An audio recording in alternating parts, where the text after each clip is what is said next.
Making a video. Yeah. Probably a Philosopher Roundtable video. Yeah, I think we'll change things a little bit this time, just for this round anyway, just to see if it makes any difference. So I'm going to make a video right now, and if if somebody comments in this video that's a good comment, an anti, some disputing comment, then the next person, and they see it's, and they agree with me, but they see the comment, they should read the comment and respond to the comment. Yeah. So we should deal with elements of disagreement with the video, and yeah, see where that goes, and then I can edit this video for just the part that was disagreed with, or kind of something like that anyway. All right, something, you get it, I think. Well, anyway, so the subject is value, and whether there is an absolute real value. Objective, subjective, don't have to use those words, but just this idea, is there a truth regarding value? So value, truth. I would argue that we know certain things for sure. We can say, yes, we're having a conscious experience, and yes, whatever it is, whether illusion, manifestation, embodied, blah, blah, blah, it doesn't matter.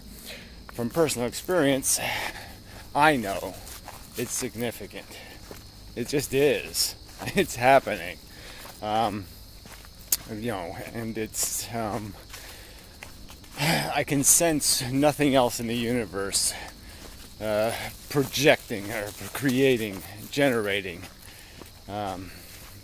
this thing except other consciousnesses.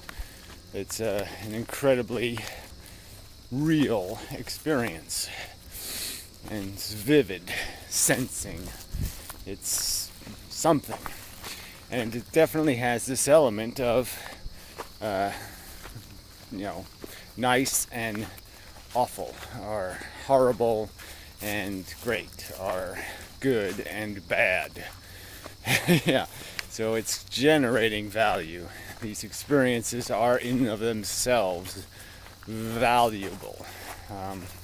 The bad experiences, the suffering experiences, the unpleasant, nasty, repulsive, good word, experiences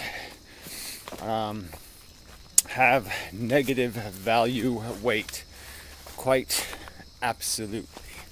There's no rational, no reasonable, no logical, no fact-based reason, thought, idea, concept I can conceive of or have heard of to negate the fact of this experience.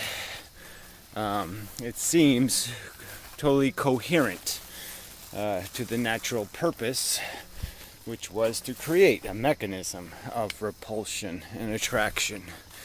That seems the reason it exists is because it did create, it did generate something capable of moving matter. Yeah, and it's just totally coherent to everything known to say, yes, these feelings are real and they matter. Now the conversation goes to, is something else valuable? Are projections, our thoughts, ideas, opinions we have also reliable at defining value? Values, for example. Somebody might value, I have to pick things, of course, a diamond, because it's sparkly and rare. Are diamonds valuable? The problem is when diamonds are created through the expenditure of value, in that sentient beings must suffer for their creation, for digging them out of the ground. So their value is a transfer of value. There's a commodity to it. So you could argue that yes, they have the value that's built into their production, the cost of their production in terms of human sacrifice and suffering and pain gives them value, affected value. So the next thing let's see what else could we speculate on the value of. Does this rock have value? Now, if I give you the condition that the rock will not cure cancer or be significantly involved in any human event relative to our progress, we could probably say that it has no value. Now, if some person came along and said, I value the rock, I like it, it's my friend, it's cool, it's a good shape, it's pretty, it's attractive, does that mean it now? The rock has value merely because a person says so? I'd argue that the equation to judge that opinion would be, is it critical to their welfare? If the rock exists or does not exist, or if there's a consequence here, does that value mean anything? Are they allowed to have that affection, or should it compromise some, like say we wanted to put a dam here and make a lake and generate electricity and all that kind of stuff, some public good was going to be stopped because this one person had a value attachment. All that we're really saying is how much is their statement of value worth? Their feelings, their hurt feelings, their disappointment if the rock isn't protected. Because the rock itself, just because they say it has value, it doesn't necessarily have value. It's just a delusion in their head. And we can respect the impact on them because they have that delusion, but we don't have to respect the delusion. Alright, so getting to the more pertinent kind of subject. When people project value onto life itself and say a living thing has value, are they saying that its welfare has value? Are they saying that it's accomplishing its full existence has value?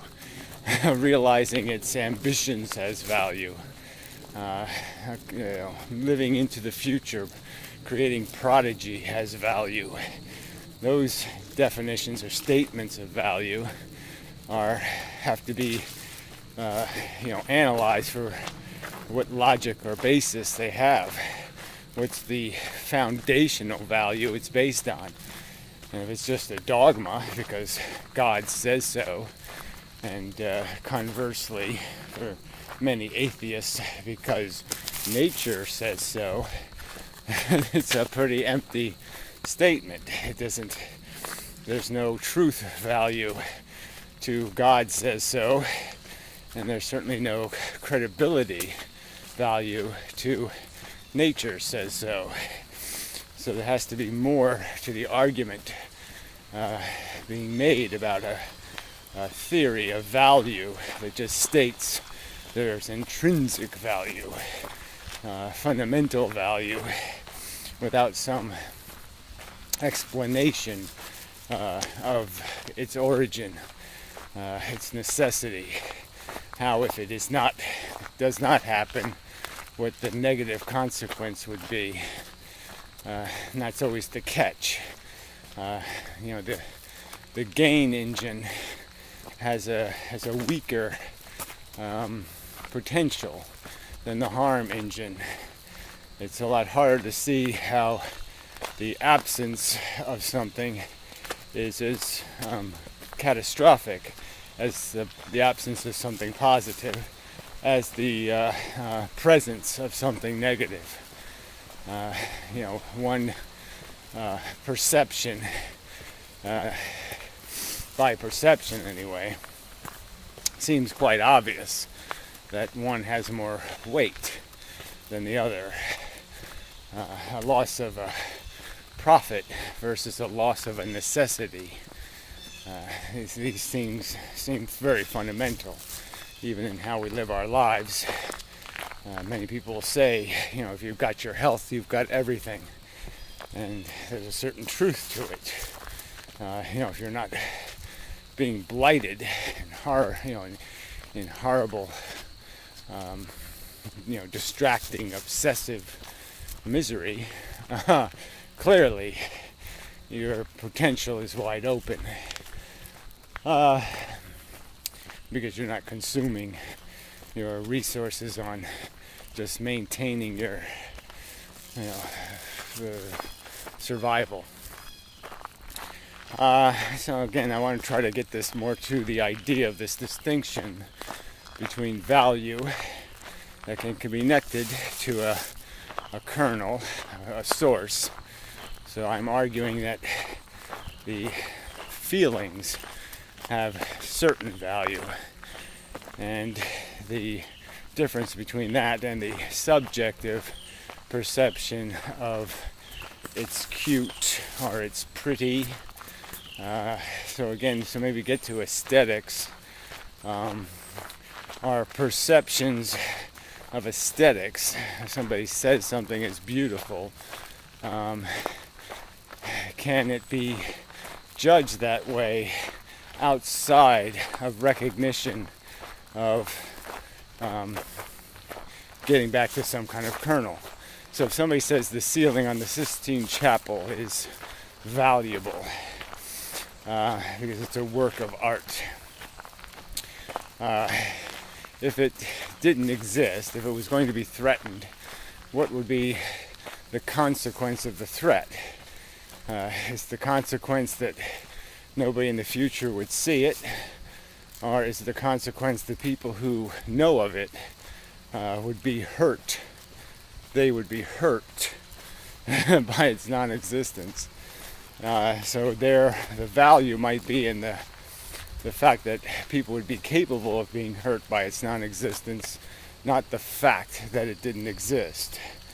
That there might not be any real harm to it never existing beyond the harm to people who were aware of its existence in the first place.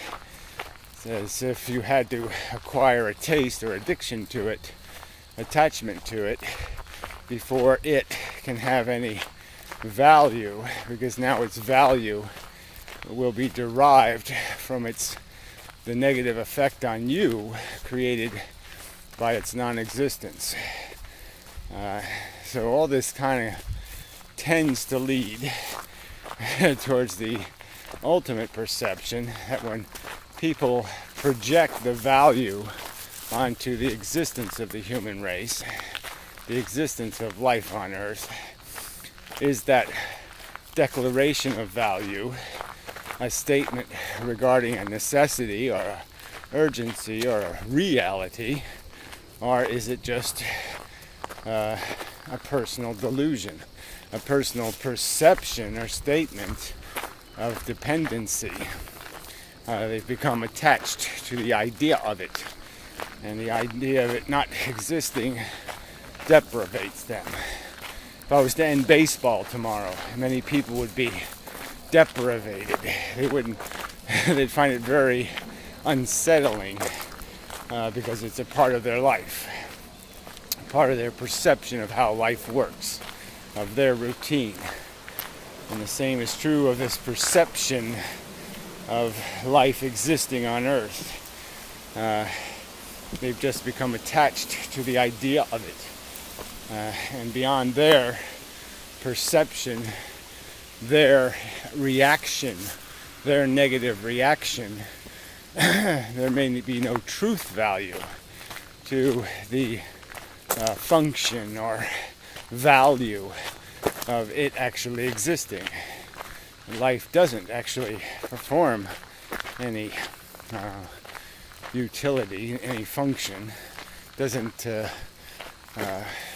mitigate against any substantial. I guess I better turn the filter on. You know, I'm running late. It doesn't satisfy a need outside the needs of the people attached to it. Take away their attachment, take away humans' attachment to, say, their race or their species or their kind, and does the thing in and of itself have value? Does it function as a value creator on net? I think the argument could be made, quite obviously, that for the living atmosphere, there is much more potential for losing than winning. It is like gambling. It has a perceived value to the people needing the fun of it, the adventurousness of it, but it does in fact take a lot more than it gives in terms of the actual financial welfare of the people who participate. Yeah, and so and I am kind of dragging this out a bit, but it doesn't really matter. Like I said, I'll edit this down to the parts that need to be said, I think. Yeah, one hopes. Definitely taking that little bit out. So yeah, the difference between a projected value and an actual value is, I guess, the subject. Values of, our perception versus values created by perception versus values that value created by our consciousness. The core value versus the synthetic values of our own personal dependencies, our own subjective taste and preference and prejudice. And I'd say there is certainly a distinction between the core value of sentient experience and the synthetic values of statements, perceptions sentient beings can have regarding the value of what they are personally hungry for, or attached to, or addicted to, or dependent on in some way. That the two values are very different.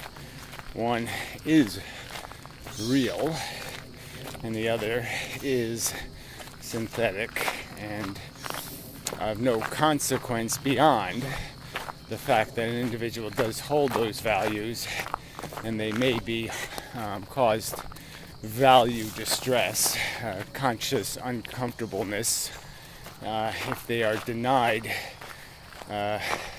attainment, satisfaction of their hunger, and the peace of mind of retaining their perception or delusion of that it will remain, that it will not go away, kind of thing. Anyway, it's more difficult than I thought it was to get to the distinction. I don't know if I successfully did it, but there are two kinds of value. Values of our judgment and values of our function. We generate values as a sentient being, and we create fake values as a judging machine. No, it doesn't count. Very swampy. It really has gotten swampy. Extremely swampy. Yep. Anyway. which is nice. Oh, garbage.